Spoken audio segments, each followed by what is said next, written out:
내일이 6월 25일입니다. 윤석열 대통령은 국군과 유엔군 참전 유공자를 초청해서 오늘 오찬을 함께 했는데요. 오늘 윤 대통령의 메시지부터 먼저 들어보겠습니다.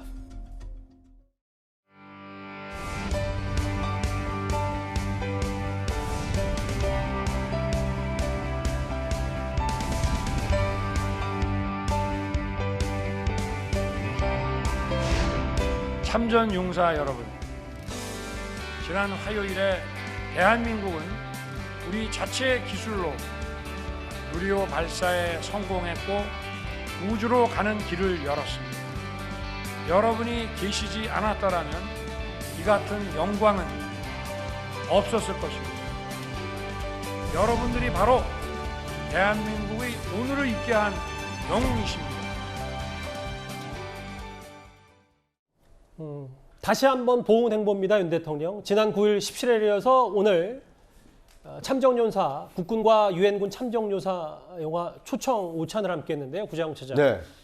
앞서 여러 메시지도 인상적입니다만 특히 윤 대통령이 직접 부식도 인사도 깍듯이 하고 네. 직접 메달도 수여하고 여러 보훈 참전 용사들을 신경 쓴 게 역력하더라고요. 그러니까 윤석열 대통령 대통령 취임하고 지금 이제 한 달 반 정도 됐는데 이 보훈에는 정말 진심이신 것 같아요. 그러니까 대통령의 이게 여러 일정 중에 이 취사 선택을 하는 걸 보면 6월은 보훈의 달이고 이 보훈과 관련된 분들을 내가 직접 모셔서 식사도 대접하고 또 메달이나 아니면 어떤 상패 같은 걸 훈장을 수여해야 된다면 수여자인 대통령이 직접 전달하겠다. 그러게요. 이것을 지금 실천을 하고 있는 모습이고요. 더더군다나 이제 내일이 그 6.25 기념일 아닙니까? 예. 그러다 보니까 당시 참전했던 이 한국군뿐만 아니라 이제 유엔군 참전 용사까지 이 초청을 해서 오찬을 했는데 말 그대로 6.25 전쟁에서 대한민국이 전쟁에서 졌다라면 예. 지금의 대한민국이 있을 수 없는 거 아닙니까? 더더군다나 이 민주주의 체제가 존속할 수 없었기 때문에 이 유엔군 참전 용사에 대해서 깍듯하게 예우하는 모습을 좀 볼 수 있었다 이렇게 생각이 듭니다. 저기 화면을 보니까 제가 좀 기사를 접했는데 직접 유엔군 참전 용사에게는 윤 대통령이 영어로 고맙다, 잊지 않겠다라는 얘기도 했고 실제로 저 평화의 사도라는 메달까지 좀 걸어줬더라고요. 그렇습니다. 그러니까 유엔 참전군이 이게 16개국에서 이렇게 그렇죠. 참전을 하지 않았습니까? 그래서 예. 뒤에 윤 대통령 뒤에 있는 게 국기가 참전했던 국가의 국기가 다 걸려 있고요. 맞아요. 당시에 이제 참전하셨던 분들, 연로하신 분들인데 그분들을 한국으로 모셔서 이게 평화의 사도라는 한국에서 줄 수 있는 이게 최고의 이 메달을 좀 직접 수여하는 모습도 볼 수가 있습니다. 그러니까 그동안 우리나라가 이런 행사를 매년 사실은 해왔거든요.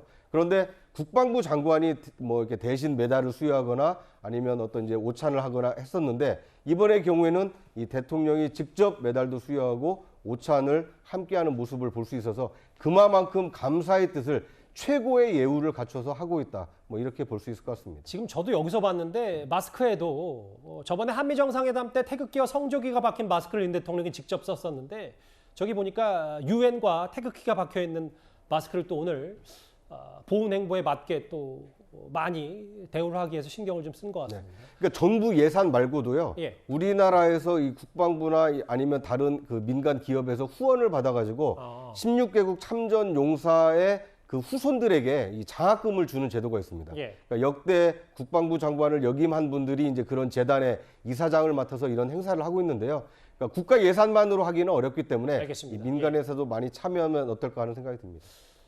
박미영 대변인이 정치권에서도 꽤 이제 젊은 축에 속하기 때문에 글쎄요, 요즘도 젊은 층이 오히려 더 보훈 행보, 보훈 정신을 좀 많이 기린다. 그래서 윤 대통령 메시지 중에서 여러분 참전 용사들이 없었다면 누리호도 없었다. 이 말에도 많이 공감을 한다고 하더라고요. 네, 이게 누리호라는 것이 이명박 전 대통령 때 시작해서 저 윤석열 정부에서 완성한 역사적인 사건 아니었습니까? 예. 그런데 이 참전 용사들이 없었다면 저희가 이제 전쟁에서 패배하게 되었다면 이런 우리가 지금 누리고 있는 정치, 역사, 사회, 문화, 기술적인 모든 이런 과실들을 누리지 못했을 것입니다. 그렇기 때문에 우리가 누리고 있는 모든 성과의 그 근간인 보훈을 각별히 챙기는 것이다 라고 생각을 하고요. 이 민주당 같은 경우에는 보훈에 사실 경시하는 부분들이 많이 있습니다. 이를테면 원래 행사처럼 천안함에 대한 비하를 한다든지 얼마 전에 제1연평해전에는 사상자가 없었음에도 불구하고 조우섭 대변인이 뭐 희생자를 기린다, 뭐 유가족들에게 뭐 위로를 전한다 이런 메시지를 말씀하시는 등 부적절한 행보들을 보여왔거든요. 그러니까 저희 여당 같은 경우에는 이 윤석열 대통령과 궤를 같이 해서 이 보훈의 중요성을 강조를 하고 있습니다. 그래서 저희 원내대표께서도 지금 참전용사들 6.25 참전용사 수당을 35만 원에서 2배까지 인상을 하겠다. 이제 이런 말씀까지 드렸었거든요. 알겠습니다. 네, 이게 예. 민주화 어떤 운동 세대에 비해서 좀 이렇게 열악한 환경에 놓여 있는 참전용사들에 대한 대우를 점점 늘려나가야 한다라는 말씀드리겠습니다. 그런데 이런 보훈 행보와는 좀 별개로 광복회는 바람잘 날이 없는 것 같습니다. 김원웅 전 광복회장의 개인 비리로 홍역을 치렀던 광복회인데 최근에는 신임 지도부 출범에도 내분에 시달리고 있습니다.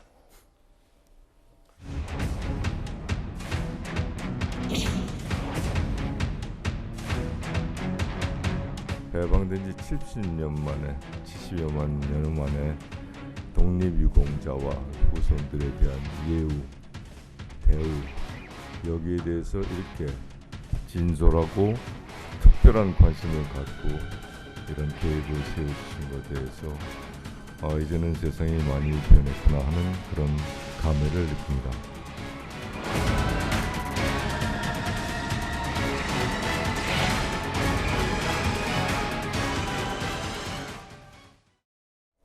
저도 어제 오후에 이 기사를 접하고 깜짝 놀랐고 실제로 제가 몇몇 광복회 회원들에게 전화를 일일이 걸어서 정말 그 장화건 광복회장이 총을 꺼내서 협박을 했는지 제가 한번 물어봤는데 일부에서는 그렇다고 했고 일부에서는 그렇지 않다고 했어요. 제가 이름을 일일이 밝힐 수는 없지만 이현정 의원님. 네. 근데 중요한 게 총을 꺼낸 게 문제가 아니고 면도기인지 뭐 이게 중요한 게 아니라 왜 광복회에서 왜 이렇게 내분이 끊이지 않는 겁니까? 그러니까 광복회가 사실 이제 보훈처에서 이제 어떤 독립한 기관인데요. 예산도 이제 정부에서 받고 있죠. 이게 특히 이제 우리나라 그 광복을 위해서 애쓰신 광복 이 분들의 유족들이나 이런 분들을 위해서 이제 할 수 있는 기관인데 사실 김원웅 전 광복회장 시절에 여러 가지 논란이 많았지 않습니까? 본인이 정치인 출신인데 정치인들한테 매번 뭐 이게 상장을 준다든지 뭐 등등 또 부적절한 이야기를 한다든지 이런 것 때문에 논란이 있다가 이제 물러났잖아요. 특히 광복회 예산을 전용하고 해서 등등 또 여러 가지 문제 때문에 물러났는데 그 후임으로 된 장호건 회장 같은 경우도 이게 새 광복회장 선출을 두고서 여러 가지 논란이 있었습니다. 내부에서 아마 파벌끼리 꽤 싸움이 있었던 모양이에요. 이제 거기에 사실 이제 좀 이 몇몇 파벌끼리 뭔가 자리를 좀 나누기 위한 합의가 있었던 모양입니다. 이제 그것에 대해서 이제 다툼이 벌어졌고 그 다툼 속에서 이제 지금 보신 장 회장이 이제 뭔가 총기와 같은 걸로 다른 사람을 좀 협박했다. 이런 이제 논란이 있는 거잖아요. 저는 이 부분은 정말 좀 충격적입니다. 이게 어떤 식이든지 간에 이게 자리를 나눴다는 것 자체도 저는 굉장히 부적절한다고 생각이 들고 예. 또 그 과정에서 이런 저게 만약 실제로 권총이었다면 이건 굉장히 큰 중대한 문제입니다. 이 부분은 빨리 수사를 해서 저게 지금 뭐 면도기인지 권총인지 빨리 밝혀내야 될 것 같고요. 이제 그렇다면 광복회가 이런 식으로 자꾸 이제 국민들에게 좋지 않은 영향을 미친다면 이거는 광복했던 독립운동을 했던 독립운동가들에게 상당히 먹칠하는 것이다. 이런 이야기를 들을 수 있을 것 같습니다. 일단 경찰로 일단 넘어간 상태이기도 하니까요. 앞으로 이 추이 광복회 내분 얘기 다시 한번 저희도 주목을 해보겠습니다.